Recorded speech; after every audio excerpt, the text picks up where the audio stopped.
Hello viewers, আসসালামু আলাইকুম।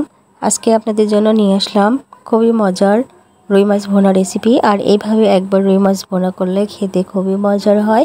আর যারা কখনো মাছ রান্না করতে পারেন না, তারা একবার এই রেসিপি ফলো করে মাছ রান্না করবেন, দেখবেন সবাই খুবই পছন্দ করবে। তো এখানে আমি রুই মাছ নিয়েছি 4 পিস। আর মাছগুলোকে আমি এখন মেরিনেট করব। এই জন্য এখানে দিয়ে দিলাম হাফ চা চামচ পরিমাণ লবণ, হাফ চা চামচ পরিমাণ হলুদের গুঁড়া, হাফ চা চামচ পরিমাণ দিয়ে দিচ্ছি মরিচের গুঁড়া, আর হাফ চা চামচ পরিমাণ দিয়ে দিচ্ছি সরিষার তেল। আপনারা চাইলে এখানে সয়াবিন তেলও ব্যবহার করতে পারবেন। তো মশলাগুলোকে আমি মাছের সাথে ভালো করে মিশিয়ে নিচ্ছি। মিশিয়ে নেওয়া হয়ে গেলে এক সাইডে রেখে দিচ্ছি। আর এখানে একটা বাটিতে আমি নিয়ে নিচ্ছি 1 চা চামচ পরিমাণ মরিচের গুঁড়া, হাফ চা চামচ পরিমাণ হলুদের গুঁড়া, 1 চা চামচ পরিমাণ দিয়ে দিচ্ছি জিরের গুঁড়া, 1 চা চামচ পরিমাণ দিয়ে দিচ্ছি ধনিয়ার গুঁড়া, আর দিয়ে দিচ্ছি স্বাদ মতো লবণ। তো সামান্য পরিমাণ পানি দিয়ে এই শুকনো মশলাগুলোকে ভালো করে মিশিয়ে নিয়ে এক সাইডে রেখে দেব। আর মাছ রান্না করার জন্য এখানে আমি একটা কড়াইতে নিয়ে নিচ্ছি পরিমাণ মতো সরিষার তেল। আপনারা চাইলে এখানে সয়াবিন তেল দিয়ে রান্না করতে পারেন। তো এখানে মাছগুলো যে ম্যারিনেট করেছিলাম সেই মাছগুলোকে আমি ভেজে নিব। তো মাছগুলোকে আমি তেলের মধ্যে দিয়ে দিচ্ছি। এক পাশে যখন হয়ে আসবে তখন মাছগুলোকে উল্টিয়ে দিচ্ছি। আর মাছগুলোকে খুব বেশি ভাজার দরকার নেই, হালকা একটু ভেজে নিলেই হবে। তো আমি উল্টে পাল্টিয়ে মাছগুলোকে হালকা করে ভেজে নিয়েছি। ভেজে নেওয়া হয়ে গেলে আমি মাছগুলোকে উঠিয়ে নিচ্ছি। তো সবগুলো মাছই আমি উঠিয়ে নিয়েছি।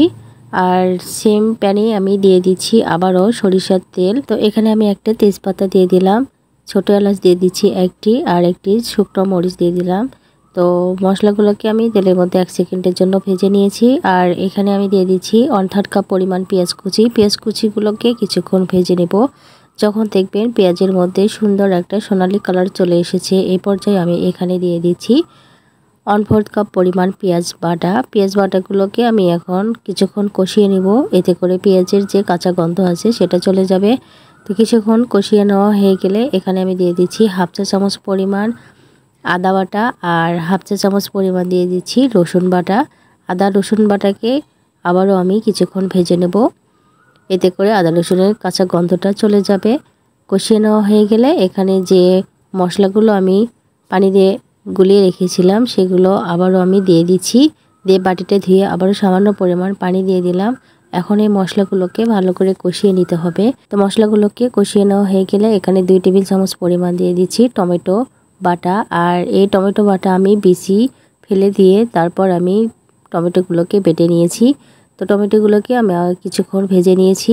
মশলাগুলোকে কষিয়ে নেওয়া হয়ে গেলে এখানে আবারও আমি পানি দিয়ে দিলাম। আর এখানে যেহেতু টমেটোটা একটু টক, এই জন্য এখানে 1/4 চা চামচ পরিমাণ দিয়ে দিলাম চিনি, টমেটোর টকটা ব্যালেন্স করার জন্য। আর এখানে আমি পানিটা শুকিয়ে আসা পর্যন্ত মশলাগুলোকে ভালো করে কষিয়ে নিয়েছি। আর এই পর্যায়ে ভালো করে কষিয়ে নেবেন, এতে করে মাছটা কিন্তু খেতে খুবই মজার হবে। কষিয়ে নেওয়া হয়ে গেলে এখানে আমি যে মাছগুলো ভেজে রেখেছিলাম সেই মাছগুলো দিয়ে দিলাম। আর মশলার মধ্যে আমি কিছুক্ষণ 2 থেকে 3 মিনিট এভাবে মাছগুলোকে উল্টে পাল্টিয়ে ভেজে নেব।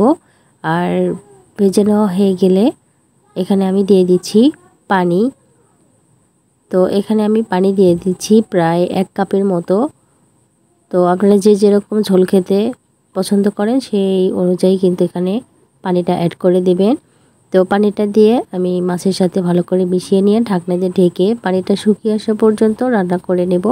আর দেখতে পাচ্ছেন পানিটা কিন্তু প্রায় শুকিয়ে এসেছে। আর এরকম অবস্থাতে আমি চুলা থেকে নামিয়ে নেব। আর চুলা থেকে নামিয়ে নেওয়ার আগে এখানে সামান্য পরিমাণ ধনিয়া পাতা কুচি দিয়ে দিলাম, দিয়ে চুলা থেকে নামিয়ে নিচ্ছি। তো চুলা থেকে নামিয়ে নিয়ে একটা সার্ভিং প্লেটে নিয়ে নিচ্ছি। আর এই মাছটি দেখতে পাচ্ছেন কতটা লোভনীয় লাগছে, আর খেতেও কিন্তু অসম্ভব মজার হয়। একবার হলেও এভাবে ট্রাই করবেন। তো এইভাবে একবার মাছ রান্না করে যাকে খাওয়াবেন সে আপনার প্রশংসা করবে, এতটাই মজার হয়। তো এইভাবে একবার অবশ্যই বাসায় ট্রাই করবেন। আমার এই রেসিপি ফলো করে দেখবেন সবাই খুবই পছন্দ করবে। তো ভিডিওটি ভালো লাগলে লাইক কমেন্ট শেয়ার করবেন। আজকের মতো বিদায় নিচ্ছি। আসসালামু আলাইকুম।